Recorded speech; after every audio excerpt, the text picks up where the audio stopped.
The moment it happened, no one could have predicted the chaos that would follow. It started as an ordinary afternoon at Winston's department store, a place where shoppers browsed, cashiers smiled politely, and security guards kept a watchful eye. But that day, something different happened, something that would shake the store's foundation. A very young black woman in her early 20s walked into the store with an effortless grace. Her white, short-sleeved blouse and fitted jeans were simple yet elegant, and her brown skin glowed under the store's bright lights. She carried herself with confidence, as though she belonged, because she did. She moved through the aisles, her fingers grazing the shelves as she browsed the latest fragrances. She reached for a small bottle of perfume, examining the label when, "Stop right there!" The words cracked through the store like a gunshot. A hush fell over the shoppers. Cashiers exchanged uneasy glances. A man near the electronics section turned his head. The voice belonged to Robert Finch, the store's head of security. He was a stocky, middle-aged man with a receding hairline and a no-nonsense demeanor. His uniform, dark blue with a thick belt strapped around his waist, made him look more like a cop than a mall security officer. His eyes, cold and calculating, were locked on the young woman. She blinked, confused. "Excuse me?" "You know exactly what I mean," Finch said, storming forward. His voice was sharp, commanding. "Put the item back in your bag. Now." Her brow furrowed. "I don't have a bag." Finch scoffed. "Don't play dumb with me. I saw you take something and slip it in your purse." A murmur spread through the store. Customers paused. Employees pretended to busy themselves, but their ears were perked up. The young woman's fingers clenched around the perfume bottle. "I was just looking at this," she said, holding it up for him to see. "Don't lie!" Finch barked. His hand hovered over his utility belt, where a radio and a pair of handcuffs dangled. His posture screamed authority, but something else lurked beneath his words, something uglier. The young woman's face darkened. "Check the cameras," she said, her voice unwavering. "I didn't take anything." Finch smirked. "We don't need cameras. I saw you." And just like that, the tension in the store shifted. Because there was one glaring issue with his claim. She had no bag, nothing slung over her shoulder, no purse, no tote, no backpack. Just the perfume bottle in one hand and her phone in the other. A woman near the register gasped softly. A man in the back pulled out his phone, recording. A mother shopping with her child shook her head in disgust. If she had no bag, where was she supposed to have put the stolen item? Finch's confidence wavered, but he doubled down. "Empty your pockets," he ordered. The young woman exhaled slowly. "No." Silence. His nostrils flared. "Excuse me?" She met his gaze, unflinching. "I said no. I didn't steal anything, and I'm not emptying my pockets because you assumed I did." The words hit the air like a slap. A cashier bit her lip. A man near the entrance shifted uncomfortably. Finch's jaw tightened. "Do you want me to call the police?" And then the doors swung open. A woman entered, her high heels clicking against the tile floor like a countdown to destruction. She was Lena, a tall, striking black woman in her mid-40s. Her brown, tailored long coat flowed behind her like a cape, draped elegantly over a black blouse and fitted slacks. Her sunglasses sat low on her nose, revealing piercing dark eyes that immediately locked onto the scene unfolding before her. She didn't hesitate. She didn't glance around. She walked straight toward them. Finch noticed her too late. He opened his mouth to speak, but what exactly is going on here? Her voice was rich, commanding. It didn't ask for answers. It demanded them. The young woman exhaled in relief. "Mom." Lena's eyes flickered to her daughter, then back to Finch. "I asked a question," she repeated, her tone sharper now. "And I suggest you answer it carefully." Finch hesitated. His confidence, so firm a moment ago, cracked. "Your daughter was caught shoplifting."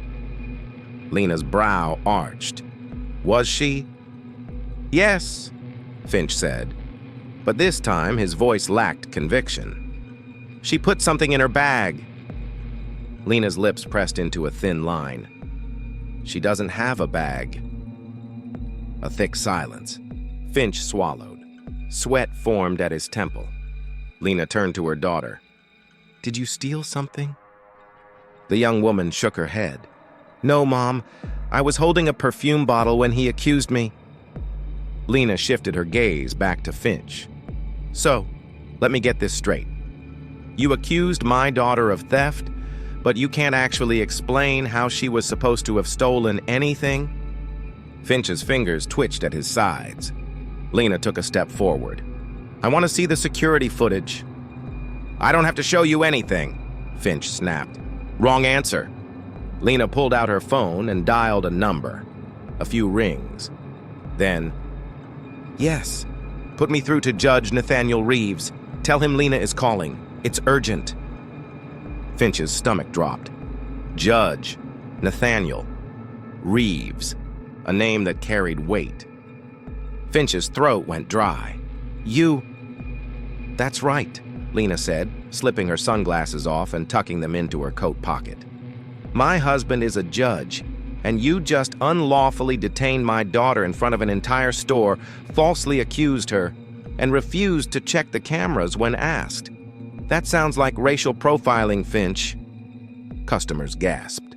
Employees stared. The man recording zoomed in. "Now," Lena continued, her voice cold, "you can either roll the footage and clear my daughter's name, or you can deal with my husband in court." A visible shudder passed through Finch's body. His fingers twitched toward his radio, but there was nothing he could say, nothing he could do. Lena wasn't bluffing, and worse, he knew he was wrong. The store manager, a nervous-looking man in a gray suit, suddenly rushed forward. "There's no need for that, ma'am," he stammered. "We'll check the footage immediately." Lena tilted her head. "That's what I thought." The manager nearly tripped in his rush to the back office. Finch stood frozen, humiliated, as customers whispered around him. Minutes later, the footage played on the overhead screen. And there it was, clear as day. The young woman never stole a thing. She held the perfume bottle the entire time. No suspicious movements, no bag, no theft. Nothing. Finch's face drained of color. Lena crossed her arms. "Well?" Finch's lips parted, but he had no excuse, no defense, no justification for what he'd done. Lena smiled, but there was no warmth in it. "Hope you have a good lawyer, Finch." Because this was far from over. The silence in Winston's department store was suffocating. The security footage had exposed the truth. The young woman had never stolen anything. Finch's accusation had been nothing more than an assumption. A dangerous, humiliating assumption.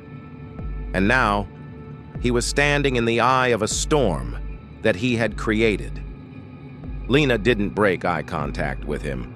Her stance was solid, her expression unreadable, but her presence alone made Finch sweat. The store manager hovered nearby, shifting uncomfortably. Employees pretended to work, but their ears were glued to the confrontation. Customers, some recording on their phones, whispered among themselves. This was no longer just about a wrongful accusation. It was about justice. Finch swallowed hard.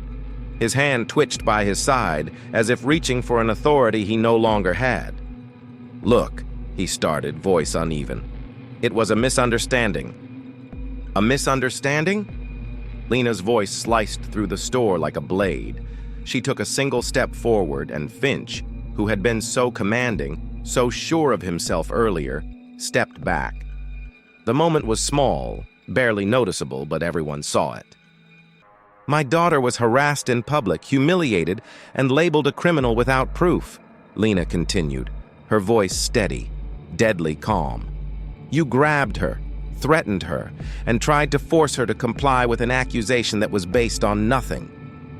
Finch's mouth opened, closed.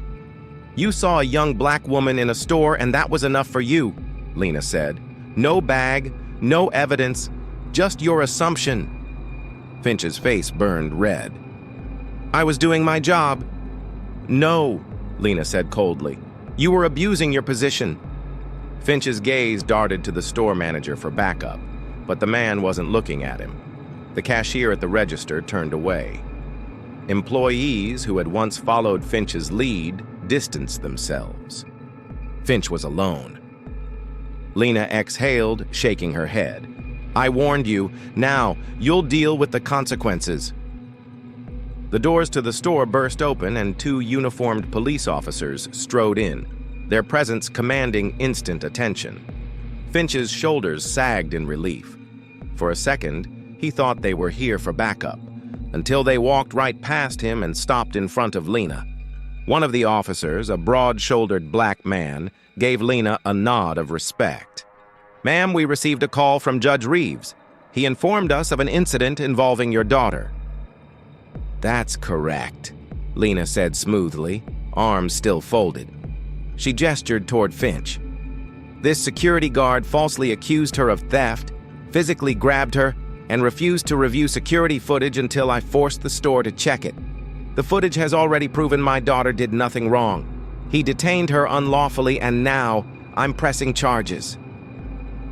A murmur rippled through the store. Finch's stomach dropped. The second officer, a stern-faced Latina woman, turned to Finch. "Sir, I need to see your security credentials and store policies on detainment." Finch's lips parted. "Wait, you think I did something wrong? I was stopping a potential crime." The first officer frowned. "A potential crime? Or a crime you assumed happened?" Finch stammered, looking around for an ally. No one spoke. No one helped. Even the store manager had taken a cautious step away from him. The officer's jaw clenched. "Sir, are you aware that falsely detaining someone without cause can result in legal consequences? Do you understand that your assault on this young woman could lead to criminal charges?" Finch froze. "Assault?" "You grabbed her, didn't you?" the Latina officer asked. Finch paled. He had. He hadn't thought about it in the moment, but he had grabbed the young woman's wrist. He had forced her to stop. The realization hit him like a truck. Lena smirked. "Now you get it." The store manager cleared his throat, finally speaking. I think we should handle this internally. We don't want, bad press." Lena turned to him, her eyes cold. "Oh, you're worried about press now?"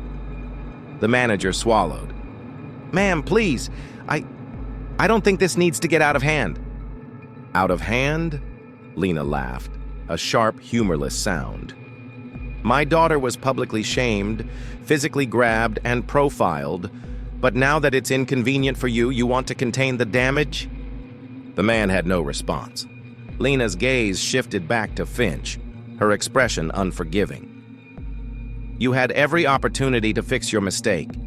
You could have checked the cameras immediately. You could have apologized when you realized you were wrong. But instead, you tried to bully her into compliance. And now you're going to face the real consequences." The officer pulled out a notepad. "Mr. Finch, at this time, we're going to have to ask you to come down to the station for further questioning. We're also recommending the store conduct a full review of its security policies regarding racial profiling." Finch's legs nearly gave out. "You can't be serious." "We're very serious," the officer said, deadpan. "You might want to call a lawyer." For the first time since this started, Finch looked afraid. Lena stepped closer, lowering her voice so only he could hear. This is just the beginning. My husband will make sure you never work security again. And trust me, Finch," she tilted her head, "you won't like what happens next." Finch's breath came out ragged. The Latina officer motioned toward the entrance. "Let's go, sir." Finch turned toward the manager, silently begging for help. But the man just looked away, pretending to adjust his tie. With no other choice, Finch shuffled toward the door, his humiliation complete. As he passed the young woman, the one he had wrongly accused, his eyes darted to hers. For just a second, she held his gaze. Then she smiled, not in kindness, not in forgiveness, but in victory. Finch looked away first. Lena placed a hand on her daughter's shoulder as the doors swung shut behind Finch. "You okay?" The young woman nodded, but her voice was firm. "Yeah, but I'm glad we didn't let him get away with it." Lena squeezed her shoulder. "He picked the wrong family to mess with." A final hush fell over the store. The cashier at the counter breathed out. A man in the back chuckled under his breath. The customers who had watched the scene unfold exchanged knowing looks. Something had shifted. This wasn't just about a single accusation anymore. This was a warning to Finch, to the store, to anyone who thought they could get away with racial profiling. Not this time. Not ever again. And as Lena and her daughter walked out, their heads held high, the store buzzed with the kind of energy that only comes when justice has been served.